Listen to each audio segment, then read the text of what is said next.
ഞാൻ ഈ സംവാദം അഡ്വക്കേറ്റ് JR പത്മകുമാറിൽ നിന്ന് ആരംഭിക്കുകയാണ്.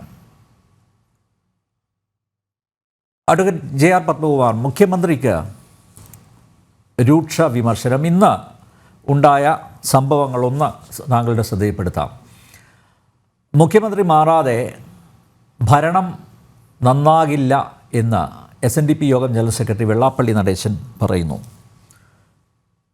CPI തിരുവനന്തപുരം ജില്ലാ കൗൺസിലിൽ ശക്തമായ വിമർശനം ഉയർന്നു. മുഖ്യമന്ത്രിയുടെ ധാർഷ്ട്യമാണ് പരാജയ കാരണം എന്ന് ചർച്ചയിൽ പങ്കെടുത്തവർ തുറന്നു പറയുന്നു.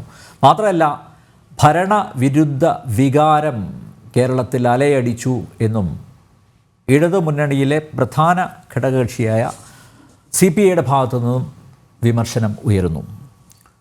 പത്തനംതിട്ടയിൽ LDF സ്ഥാനാർത്ഥിയായി മത്സരിച്ച ഡോക്ടർ TM തോമസ് ഐസക്, അദ്ദേഹം പറഞ്ഞ തെരഞ്ഞെടുപ്പിൽ പാർട്ടി അനുഭാവികളുടെ വോട്ട് പോലും ലഭിച്ചില്ല. ജനങ്ങളുടെ വിമർശനം തുറന്ന മനസ്സോടെ കേൾക്കണം. സൈബർ സഖാക്കൾ അതിരുവിട്ടു. നേതാക്കളുടെ പെരുമാറ്റ വൈകല്യവും അഴിമതി ആരോപണങ്ങളും ചർച്ചയാക്കി. ഡോക്ടർ TM തോമസ് ഐസക്കാണ് ഇത് പറഞ്ഞത്. പരിശോധനയും അതുപോലെ തിരുത്തലും അനിവാര്യമാണ് എന്നും അദ്ദേഹം കൂട്ടിച്ചേർക്കുന്നു. പൊതുവിൽ CPMൽ ഇത്തരത്തിലുള്ള വിമർശനങ്ങൾ ഉയരാറില്ല. കാരണം പാർട്ടിയെ നിയന്ത്രിക്കുന്നത് പിണറായിയാണ്, ഭരണത്തെ നിയന്ത്രിക്കുന്നതും പിണറായിയാണ്. അങ്ങനെ പിണറായിയെ വിമർശിക്കാൻ ചങ്കൂറ്റമുള്ളവർ പാർട്ടിയിൽ കുറവാണ്. പക്ഷേ തോമസ് ഐസക്കിനെ പോലുള്ളവർ, G സുധാകരനെ പോലുള്ളവർ നിലവിലുള്ള യാഥാർത്ഥ്യങ്ങൾ മനസ്സിലാക്കിക്കൊണ്ട് കടുത്ത വിമർശനത്തിലേക്ക് കിടക്കുന്നു. പക്ഷേ എങ്കിലും ഒരു ചോദ്യം അവശേഷിക്കുകയാണ്: ആര് പിടിച്ചു കെട്ടും പിണറായിയെ? അഡ്വക്കേറ്റ് JR പത്മകുമാർ, കേരളത്തിൽ ഒരു ഭരണവിരുദ്ധ വികാരമുണ്ടായിരുന്നു എന്നുള്ളതിൽ രണ്ട് പക്ഷമില്ല. എല്ലാ ആളുകളും അത് അംഗീകരിക്കുന്നുണ്ട്. ഈ തെരഞ്ഞെടുപ്പിൻ്റെ ഫലം അതാണ് ചൂണ്ടിക്കാണിക്കുന്നത്.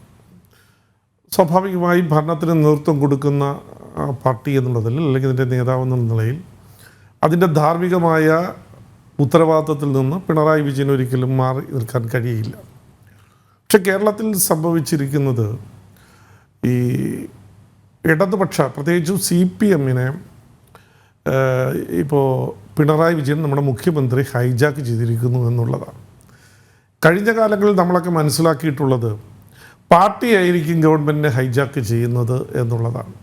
ആ പാർട്ടിയുടെ നയങ്ങളനുസരിച്ച്, അല്ലെങ്കിൽ മുന്നണിയുടെ നയങ്ങളനുസരിച്ച് സ്വാഭാവികമായിട്ട് കേരളത്തിൽ ഒരു വലിയ കക്ഷി എന്നുള്ളതിൽ CPMൻ്റെ നയങ്ങളായിരിക്കും മുന്നണിയും നടപ്പിൽ വരുത്തുന്നത്.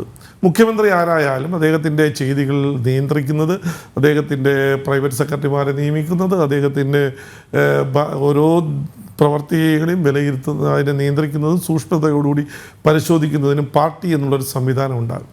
നമുക്കറിയാം, അച്യുതാനന്ദൻ കേരളത്തിൻ്റെ മുഖ്യമന്ത്രിയായിരുന്ന സമയത്ത് അദ്ദേഹത്തിൻ്റെ പ്രൈവറ്റ് സെക്രട്ടറി ആരായിരിക്കണം, എന്തായിരിക്കണം പറയേണ്ടത് എന്നൊക്കെ പാർട്ടി ഓഫീസിൽ നിന്ന് എഴുതി കൊടുത്ത് അദ്ദേഹം കൊണ്ട് പറയിപ്പിക്കുന്നതിന് വേണ്ടി ശ്രമങ്ങൾ നടത്തിയതും, ചില കാര്യങ്ങളിൽ വിയോജിപ്പ് വന്ന സമയത്ത് അത് വലിയ പ്രശ്നങ്ങളുണ്ടായതൊക്കെ നമ്മുടെ മുന്നിൽ. അന്ന് പാർട്ടിയായിരുന്നു സർക്കാരിനെ അല്ലെങ്കിൽ ഭരണ നേതാക്കന്മാരെ നിയന്ത്രിച്ചിരുന്നത് എന്നുള്ളതാണ്. പക്ഷേ അത് പിണറായി വിജയൻ മുഖ്യമന്ത്രിയായി വന്നതിന് ശേഷം അതിൽ വ്യത്യാസം വന്നു. പാർട്ടിയെയും ഭരണത്തെയും ഒക്കെ നിയന്ത്രിക്കുന്നത് ഒരു വ്യക്തി എന്നുള്ള നിലയിൽ അതിനെ ചോദ്യം ചെയ്യാൻ ആ പാർട്ടിക്കകത്തും വലിയ രീതിയിൽ ജനാധിപത്യവും സ്വയം വിമർശനവും തെറ്റുതിരുത്തലൊക്കെ ഉണ്ട് എന്നൊക്കെ പറയുമെങ്കിലും പിണറായി വിജയൻ എന്നുള്ള മുഖ്യമന്ത്രിയെ, പാർട്ടി നേതാവിനെ തിരുത്താൻ ആളില്ലാതെ വരുന്നു എന്നുള്ള ഒരു ദൗർഭാഗ്യകരമായ ഒരു സംഭവമാണ് ഇന്നിപ്പോൾ ഉണ്ടായിരിക്കുന്നത്. അതിൻ്റെ പരിണിത ഫലമാണ് എന്തും ചെയ്യാം, ആർക്കും എന്തും ചെയ്യാം, അദ്ദേഹത്തോട് അടുപ്പമുള്ള, സ്വാധീനമുള്ള, അദ്ദേഹത്തിൻ്റെ ഗുഡ് ലിസ്റ്റിലുള്ള ആർക്കും എന്തും ചെയ്യാം എന്നുള്ളൊരവസ്ഥയിലേക്ക് നമ്മുടെ കേരളത്തിൻ്റെ ഭരണം അങ്ങോട്ടും മാറിക്കൊണ്ടിരിക്കുകയാണ്. മാത്രമല്ല, അദ്ദേഹം അമിതമായ ഒരു അഹങ്കാരത്തിൻ്റേതായ രീതിയിൽ ഭരണത്തിലുള്ള എല്ലാ മേഖലയും കയറൂരി വിട്ടിരിക്കുക. ചെറിയൊരു ഉദാഹരണം പറയാം. നമുക്ക് ഈ കേരളത്തിലൊരു യാത്ര നടത്തിയല്ലോ അവർ. ആ കേരള യാത്ര നടന്ന സമയത്ത് തുടക്കത്തിൽ തന്നെ കണ്ണൂർ ജില്ലയിലുണ്ടായ ഒരു സംഭവം, ആ സംഭവത്തിൽ അന്ന് പാർട്ടി പ്രവർത്തകർ എങ്ങനെയാണ് അതിനെ എതിർത്ത അല്ലെങ്കിൽ അതിൽ പ്രതിഷേധം രേഖപ്പെടുത്തിയ ആളുകളെ കൈകാര്യം ചെയ്തത് നമ്മൾ കണ്ടതായിരുന്നു. അന്ന് മുഖ്യമന്ത്രി എന്നുള്ള ഒരു വ്യക്തി അതിനെക്കുറിച്ച് പറഞ്ഞത് എന്താ? അതെല്ലാം ജീവൻ രക്ഷാ പ്രവർത്തനമാണ് എന്ന് പാർട്ടി പ്രവർത്തകർക്കും അദ്ദേഹത്തിൻ്റെ മറ്റ് ഭരണ സംവിധാനത്തിനും ഒരു സന്ദേശം നൽകിയതിൻ്റെ അടിസ്ഥാനത്തിൽ പിന്നെ നിങ്ങൾ കേരളത്തിൽ അങ്ങോളം ഇങ്ങോളം കണ്ടതെന്താ? പിന്നെ ആ പാർട്ടിക്കാരെടുത്ത റോള് പോലീസുകാർ എടുത്തിട്ട് കേരളത്തിൽ നടമാടിയ ക്രൂരമായ അക്രമങ്ങൾ നമ്മൾ കണ്ടതാണ്. അപ്പോൾ ഈ രീതിയിൽ ഒരു തികച്ചും ജനാധിപത്യ വിരുദ്ധമായിട്ടുള്ള, ഒരർത്ഥത്തിൽ പറഞ്ഞാൽ പ്രാകൃതമായ രീതിയിലുള്ളൊരു ഭരണ സംവിധാനവുമായി മുന്നോട്ട് പോകാൻ, അതിന് നേതൃത്വം കൊടുക്കാൻ ഒരേ ആളും അതിനെ ചോദ്യം ചെയ്യാൻ പാർട്ടി സംവിധാനവും അതുപോലെ അല്ലെങ്കിൽ ഘടകകക്ഷികളും ഒരു നിസ്സഹായരായി നിൽക്കുന്നൊരവസ്ഥയാണ് ഇന്ന്. ഈ അവസ്ഥയിലേക്ക് ജനങ്ങൾ തന്നെ മുന്നോട്ട് വന്നിട്ട് അതിന് തക്കതായ മറുപടി കൊടുക്കുന്നൊരവസ്ഥയിലേക്ക് കേരളത്തിൽ എത്തിയിട്ടുള്ളത്. അതിൻ്റെ ഒരു പ്രതിഫലനമാണ് ഇപ്പോൾ ഈ തെരഞ്ഞെടുപ്പിലുണ്ടായത്. ഈ പിണറായി വിജയൻ എന്നുള്ള ആ അദ്ദേഹത്തിൻ്റെ ഏകാധിപത്യ പ്രവണതയ്ക്കെതിരായിട്ടുള്ള ശക്തമായ ഒരു മുന്നറിയിപ്പാണ് ഈ തെരഞ്ഞെടുപ്പിൽ ഉണ്ടായിട്ടുള്ളത്. അതുകൊണ്ട് തീർച്ചയായിട്ടും അദ്ദേഹം തെറ്റുതിരുത്തും എന്ന് ആരും പ്രതീക്ഷിക്കേണ്ട. ഒരിക്കലും തെറ്റുതിരുത്താൻ പോകുന്നില്ല, അതിന് കഴിയുകയില്ല.